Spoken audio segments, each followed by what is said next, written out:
Folks, many of you have been there. You requested from your independent marketing organization a cash value accumulation focused IUL illustration. Maybe you told them, hey, my client has $10,000 to put in per year for 5 years. Can you design the policy that's as efficient as possible from a accumulation standpoint? You get that illustration back, you're looking at it, you're wondering, this doesn't look that great. Did they design this correctly? Do I know that the death benefit is squished down as low as possible in order to minimize those cost of insurance charges? Because yes, the cost of insurance charges are the difference between cash value and the death benefit. Have they squished that down enough?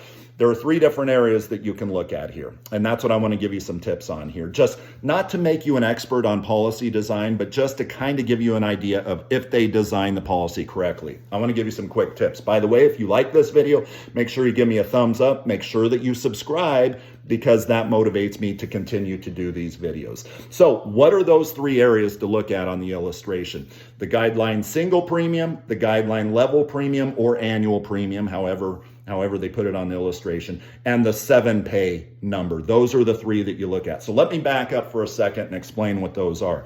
The government back in the early 80s said, you cannot put in $100,000 to a life policy, but only have a $100,000 death benefit. That is not a life insurance policy. That is an investment. So we are going to launch these requirements, the guideline premium test, the CVAT test, and we are going to say that no, in order to put in this amount, there has to be a death benefit that's much higher than that. There has to be a difference. There has to be a corridor, to oversimplify, between these 2. Then and only then, if you satisfy that test, will it be a life insurance policy. Now, the good news is the insurance companies will not allow you to illustrate anything other than a life insurance policy that abides by the guideline premium test or CVAT test, whatever you choose. Don't want to overcomplicate it. Let's just stick with the guideline premium test here.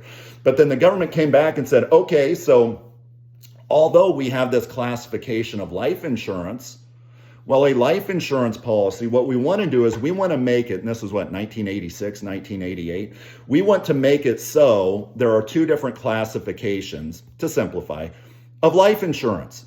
One is something that we'll call a modified endowment contract, and the other one we'll call a non-modified endowment contract. So then they came out with this other level, right? And that is the 7-pay level. That is the modified endowment contract level. And they said, so you could really max fund it and completely break this rule over here, but as long as it still abides by the guideline premium test, for example, it's still life insurance. It's just a modified endowment contract, right? If you funded it too much per dollar of death benefit, it's a modified endowment contract. Now, what does that mean? To simplify, a MEC is a life insurance policy that is taxed like an annuity.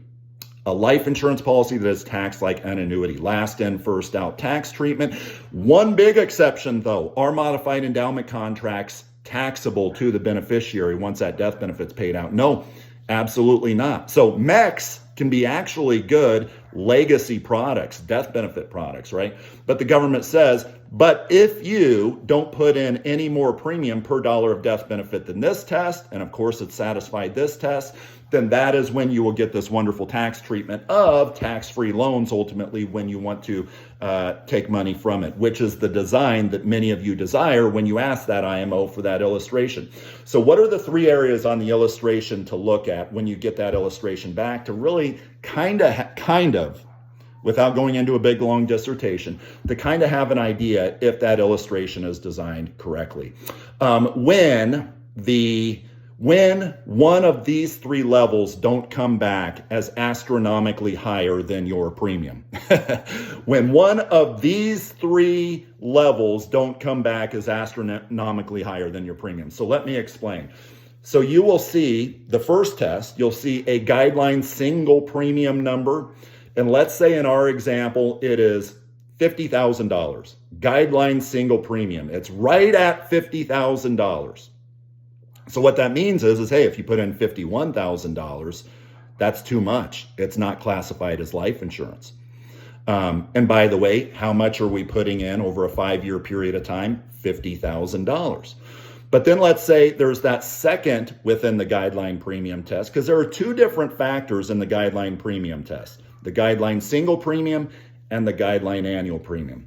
Let's say that guideline annual premium comes back at like $8,000. Quick question. Did we satisfy this guideline premium test here? No, Charlie, you're putting in $10,000 per year. That's $2,000 more than the guideline annual premium. Well, but it's the greater of the total amount you're putting in over the life of the policy, right? Which is only $50,000, or on a per year basis, whatever that number is. We satisfy the guideline premium test because that $50,000, and by the way, it's $50,000. It's not $51,000. It's not $100,000, which gives us a good idea that this policy may have the death benefit low enough to where the IMO did indeed design the correct illustration. But then you have that other hurdle that I talked about, which is that 7-pay test. And that 7-pay test has to have a number that is the same or larger than what it is that you're putting in on a per year basis, right? Maybe that 7-pay test is $12,000. Maybe that's a number that appears there. Or maybe the 7-pay says this. Maybe the 7-pay says $10,000. Did we satisfy that? Yes. But up here, maybe the guideline annual premium or the guideline single premium are a number larger than what you're putting in. Is that policy still designed correctly?